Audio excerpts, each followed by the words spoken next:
रोम रोम भाइयों, सिस्टम पार देंगे। मैं केसरी नंदन आज लाया हूँ ज़ॉम्ब 100 का 4th एपिसोड। अकीरा एक ज़ॉम्बी वाला गेम खेल रहा है और टेरेस पे कैंपिंग कर रहा होता है अपने फ्रेंड के साथ। इस तरह उसका कैंपिंग करना जो उसके बकेट लिस्ट का एक हिस्सा था वो कंप्लीट हो जाता है। उसका फ्रेंड उनके लिए खाना बनाता है। अकीरा कहता है ये इतना डिलीशियस कैसे है। केंचो कहता है उसने इसमें मीट का यूज़ किया है जिससे इस डिश का स्वाद और भी बढ़ गया। केंचो तुझे तो सब कुछ ही आता है तभी तो इतना पॉपुलर है तू। केंचो कहता है एक आदमी को खाना पकाना तो आना ही चाहिए, क्या पता तुम्हें इसलिए कोई लड़की नहीं मिली। अकीरा कहता है इसने तो मेरी दुखती नब्ज पे ही पैर रख दिया, इससे बड़ा दुख मेरे लिए क्या हो सकता है। अब मैं एक लड़की जरूर ढूंढ के दिखाऊंगा इसको। केंचो नीचे देखते हुए उसे चिढ़ाता है जा ढूंढ ले। अकीरा का मुंह देखने वाला होता है। केंचो उसकी बकेट लिस्ट वाली डायरी देखता है। अभी सच में ये बॉस जॉब वाले का दिमाग खराब कर देते हैं। केंचो कहता है इसमें तो 100 चीज़ें तो है ही नहीं, क्या मैं भी इसमें अपनी चीज़ें ऐड कर सकता हूँ। अकीरा कहता है पर ये तो मेरी लिस्ट है ना। केंचो पेन उठाता है और डायरी में लिखना शुरू कर देता है। केंचो सबसे पहले लिखता है कि वो एक स्टैंड अप कॉमेडियन बनेगा। अकीरा रोकता है और कहता है भाई इसमें तो मत लिखना, इस तरह तो मेरी लिस्ट वाले सपने भी तो तेरे ही हो जाएंगे। केंचो कहता है अगर तू मुझे नहीं बचाता तो मैं आज यहाँ नहीं होता, अब हम एक ही सफर पे एक साथ हैं। अकीरा कहता है चल ठीक है, ज़्यादा इमोशनल मत हो, और कहता है अब क्या इक्काबुकुरु चलें, मैं एक बहुत बड़ा टीवी स्क्रीन चाहता हूँ। वो दोनों बाइक पे निकल जाते हैं। अकीरा केंचो से पूछता है वैसे तुम कॉमेडियन क्यों बनना चाहते हो। केंचो कहता है जब मैं छोटा था तब से ही मुझे कॉमेडी शो देखना पसंद था, शायद मैं तब से ही चाहता था कि मैं कॉमेडियन बनूं, ये मेरा सपना था। अकीरा भी सोचने लगता है कि उसका भी सपना था कि वो एक बड़ी कंपनी में काम करे। तभी केंचो जोर से अकीरा को आवाज लगाता है उसे सावधान करने के लिए। आगे रास्ता बंद था। अकीरा जोर से ब्रेक लगाता है और हमें दूसरा रास्ता ढूंढना होगा, हमारी मंजिल इतने पास होने के बाद भी हम उस तक नहीं पहुंच पा रहे। तभी एक गाड़ी उड़ती हुई आती है। एक ट्रक जिसे ज़ॉम्बी चला रहा था उसने ही उस गाड़ी को टक्कर मारी थी। अब तो ट्रक उनकी तरफ बढ़ रहा था। केंचो कहता है अभी ये तो तेल वाला टैंकर है, अगर ये टैंकर यहाँ क्रैश हो गया यहाँ सब खत्म हो जाएगा, हर जगह आग लगी हुई थी। अब हम क्या करें अकीरा। अकीरा का ध्यान अभी भी उस पड़ी हुई बिग टीवी स्क्रीन पे ही था। वो अपनी बाइक सीधी करता है और चश्मा लगाता है। केंचो कहता है अबे तू पागल तो नहीं हो गया। अकीरा पूरी रेस दे देता है और ट्रक भी उनकी तरफ आने लगता है और वो ट्रक पलट जाता है। अकीरा बाइक को एक कार की मदद से जंप करा देता है और उस ट्रक से बचता है। ट्रक ब्लास्ट हो जाता है। तभी उस ब्लास्ट से बचने के लिए वो एक अंडरग्राउंड मॉल के अंदर चले जाते हैं। उस मॉल में कई ज़ॉम्बी पहले से मौजूद हैं। अकीरा इतनी जोर से ब्रेक लगाता है कि केंचो बाइक से ही गिर जाता है। अकीरा को उसके राइट में ही एक दुकान दिखती है और कहता है अगर हमने इसे पार कर लिया तो हम इलेक्ट्रॉनिक शॉप तक पहुंच जाएंगे। केंचो कहता है अबे तुझे अभी भी टीवी की पड़ी है। ज़ॉम्बी उनका पीछा करने लगते हैं और वो उस दुकान के अंदर घुस जाते हैं और जल्दी से शटर बंद कर देते हैं। उस शॉप में कुछ और लोग ज़ॉम्बी से बचने के लिए छुपे हुए थे। वो अकीरा पे टॉर्च मारते हैं। वो कहते हैं तुम ज़ॉम्बी वायरस से इन्फेक्टेड तो नहीं हो। केंचो कहता है शुक्र है कुछ और लोग हमारी तरह अभी भी यहाँ बचे हुए हैं। वो लड़की कहती है इसमें खुश होने वाली बात क्या है, हम यहाँ ज़ॉम्बी की वजह से हुए हैं, अब हम और झेल नहीं सकते। वो दुकान एक डिपार्टमेंटल स्टोर था जिस वजह से उन्हें खाने को लेके कोई प्रॉब्लम नहीं थी। लड़की कुछ ड्रिंक्स निकालती है और उनसे भी पूछती है क्या तुम बियर पियोगे, और उनको भी बियर दे देती है और कहती है ये जगह इतनी बुरी भी नहीं है। वो अपने आप को इंट्रोड्यूस करते हैं और बातचीत करने लगते हैं। उन लड़कियों का नाम था रिका, माकी एंड युकारी। केंचो पूछता है तुम लोग क्या साथ में काम करते हो।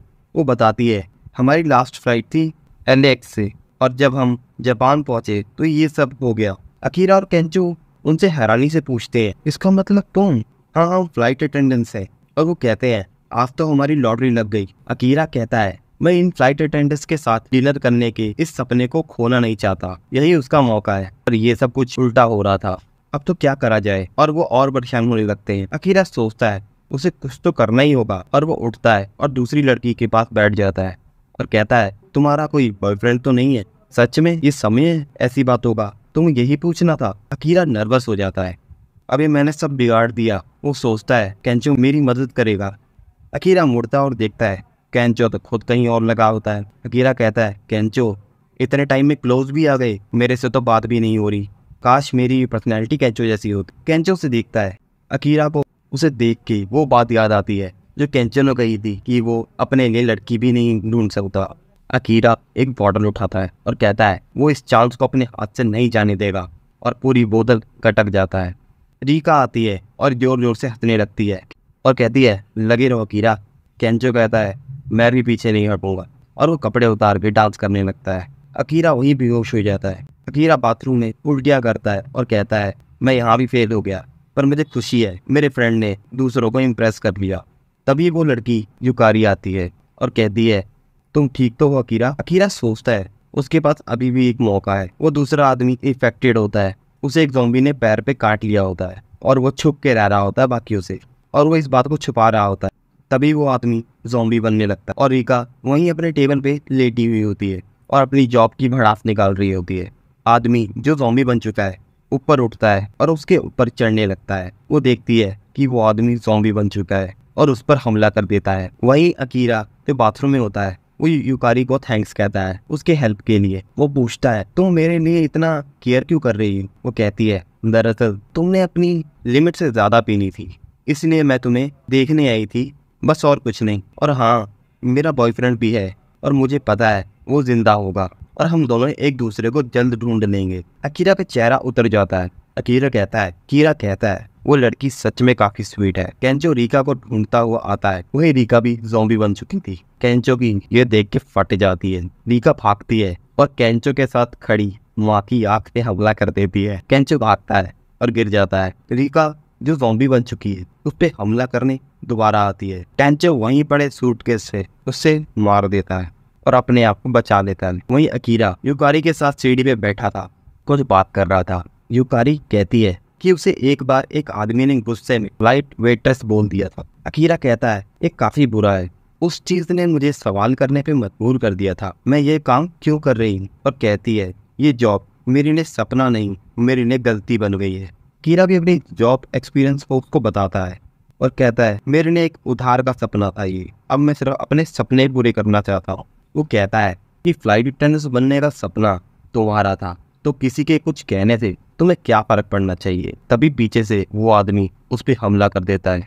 वो ज़ॉम्बी को उससे अलग करता है और एक मुक्का मारता है। युकारी को तब तक उस ज़ॉम्बी ने काट लिया था।